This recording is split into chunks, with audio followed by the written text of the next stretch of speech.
Mon enfant de 9 ans est assez grand pour ne pas être gêné par la ceinture sans siège réhausseur.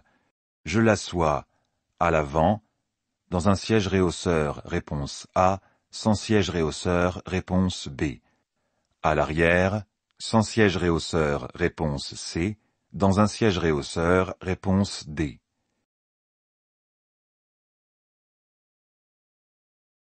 Quelle est la règle concernant l'installation des enfants?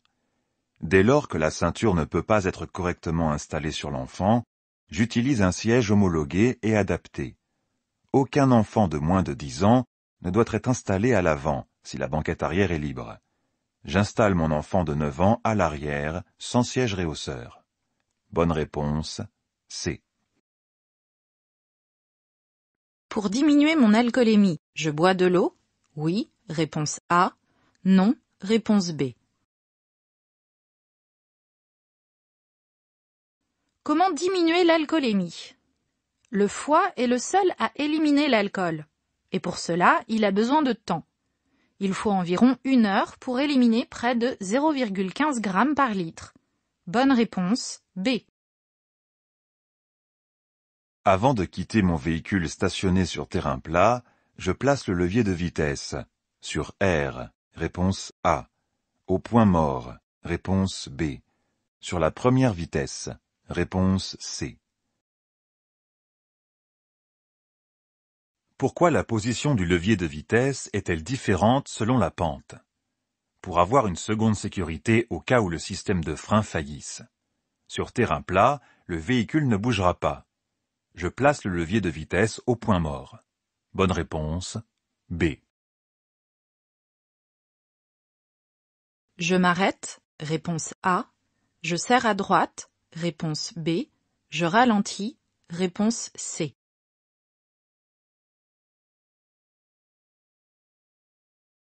Comment éviter une collision? L'accotement est praticable.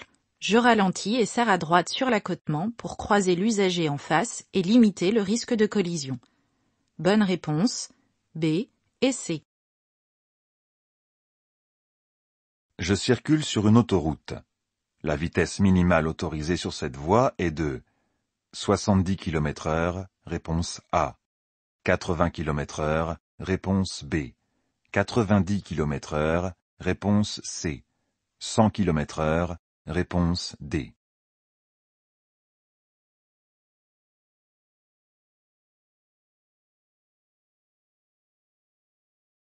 Pourquoi cette voie a-t-elle une limitation de vitesse minimale contrairement aux autres voies? La voie centrale et celle-ci doivent être utilisées uniquement pour dépasser. Si un usager circule trop lentement dans cette voie, il y a un fort risque d'embouteillage, voire d'accident. La vitesse minimale sur la voie de gauche, si 3 voies, est de 80 km/h. Bonne réponse, B. Conducteur expérimenté, mon permis peut être suspendu si mon alcoolémie atteint 0,10 mg par litre d'air expiré, réponse A, 0,25 mg par litre d'air expiré, réponse B, 0,80 g par litre de sang, réponse C. Qu'est-ce que l'alcoolémie? C'est le taux d'alcool dans le sang.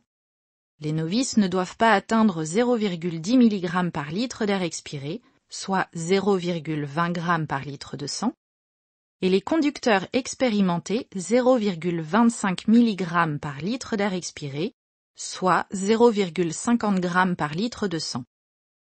À partir de ces seuils, les conducteurs encourent une forte amende, un retrait de points ainsi qu'une suspension de permis notamment. Bonne réponse, B et C. Lors d'un stationnement en bataille, je me stationne de préférence. En marche avant, réponse A. En marche arrière, réponse B.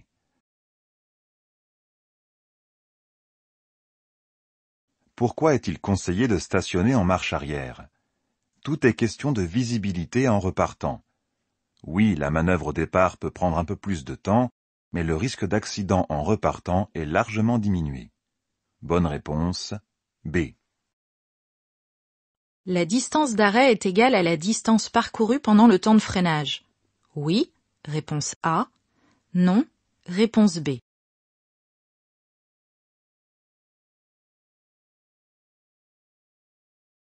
Qu'est-ce que la distance d'arrêt? C'est la distance parcourue entre le moment où je détecte l'obstacle et le moment où mon véhicule s'arrête. La distance d'arrêt comprend donc la distance parcourue pendant le temps de réaction et la distance de freinage. Bonne réponse, B.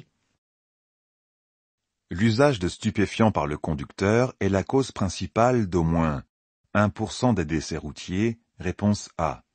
2% des décès routiers, réponse B. 4% des décès routiers, réponse C. Comment la consommation de drogue peut-elle être la cause d'accidents mortels? Les drogues sont interdites, car elles sont incompatibles avec la conduite. Elles provoquent des troubles du comportement, augmentent le temps de réaction, etc. Les drogues sont responsables d'au moins 4% des décès routiers. Bonne réponse, C. Je cède le passage. Dans la situation 1, réponse A. Dans la situation 2, réponse B. Je ralentis moins. Dans la situation 1, réponse C. Dans la situation 2, réponse D.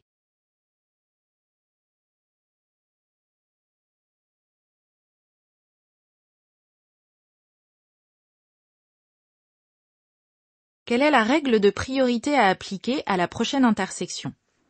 La signalisation, le marquage, l'environnement et le comportement des autres usagers permettent de connaître le régime de priorité à appliquer. Dans la situation 1, le panneau indique une priorité à droite. Dans la situation 2, la signalisation annonce une priorité ponctuelle. Bonne réponse, A et D.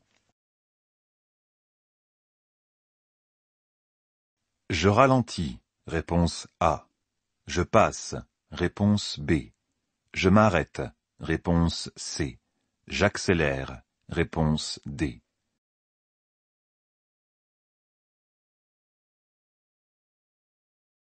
Que se passe-t-il? Des usagers arrivent en face et me suivent. Un deux roues souhaite s'insérer dans la circulation. Je suis prioritaire et le conducteur du deux roues m'a vu. Par précaution, je ralentis. Bonne réponse, A et B. Il neige. J'utilise les feux de position seule, réponse A, de croisement, réponse B, de brouillard avant, réponse C, de brouillard arrière, réponse D.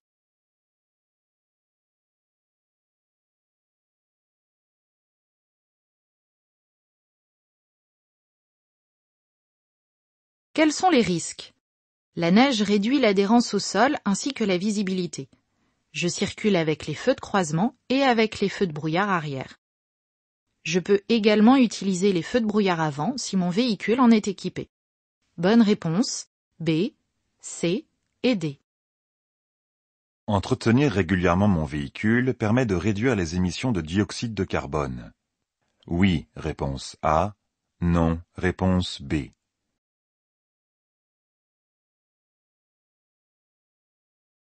L'entretien du véhicule agit-il sur les émissions polluantes? Un élément détérioré du véhicule génère une surconsommation de carburant. Entretenir régulièrement mon véhicule permet de maintenir en bon état chaque élément et donc de réduire les émissions polluantes. Bonne réponse, A.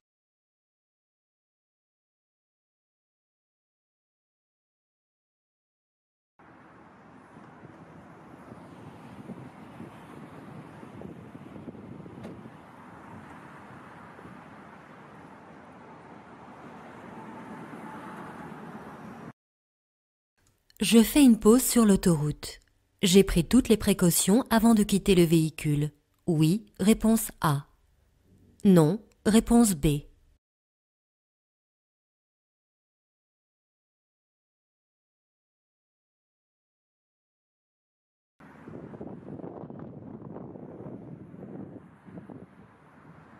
Je dois faire des pauses régulières, notamment sur autoroute.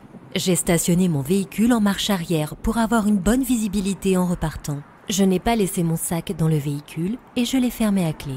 Cependant, je ne suis pas très prudente de laisser mon téléphone et mes lunettes sur le tableau de bord. C'est le meilleur moyen pour tenter les voleurs. Je ne laisse aucun effet personnel visible dans le véhicule. Bonne réponse B.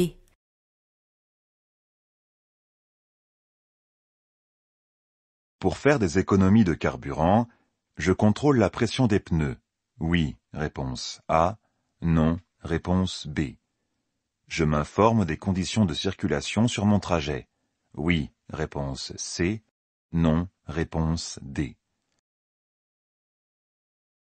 Y a-t-il vraiment des techniques pour réduire la consommation de carburant? Oui, et ça commence dès l'achat du véhicule. Entretenir le véhicule permet de réduire la consommation de carburant. De plus, avant de partir pour de longs trajets, connaître les conditions de circulation permet de mieux m'organiser et d'éviter les embouteillages. Bonne réponse A et C. Ce panneau indique une descente dangereuse. Oui, réponse A. Non, réponse B. J'utilise le frein à moteur? Oui, réponse C. Non, réponse D. Qu'indique la signalisation? Une descente dangereuse de 5%, ce qui signifie que le niveau descend de 5 mètres tous les 100 mètres. En descente, le poids du véhicule peut augmenter la vitesse. Pour garder le contrôle du véhicule, j'utilise le frein moteur. Bonne réponse A et C.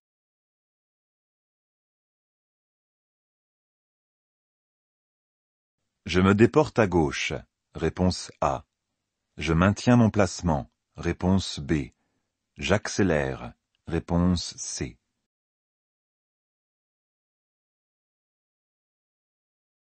Que se passe-t-il? La camionnette s'insère dans la circulation. La voie de gauche est inutilisable pour le moment. Je maintiens mon placement. Bonne réponse B. Conduire en tenant le téléphone à la main entraîne un retrait de 3 points, réponse A, un retrait de 4 points, réponse B, un retrait de 6 points, réponse C. Une amende, réponse D.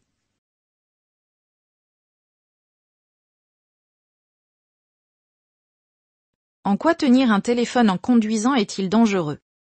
Conduire, c'est diriger le véhicule. Si je tiens un téléphone, je ne peux pas manier le volant correctement.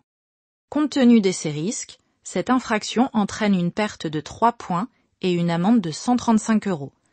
Bonne réponse A et D. En cas de panne dans un tunnel, j'allume les feux de détresse. Réponse A.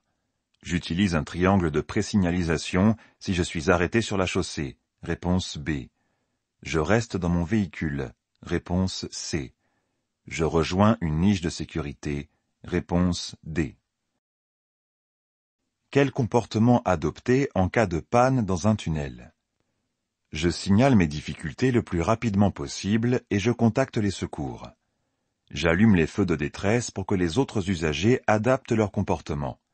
Je place mon véhicule en dehors de la chaussée et le signale avec le triangle de présignalisation. Et je me dirige vers une niche de sécurité pour contacter les secours.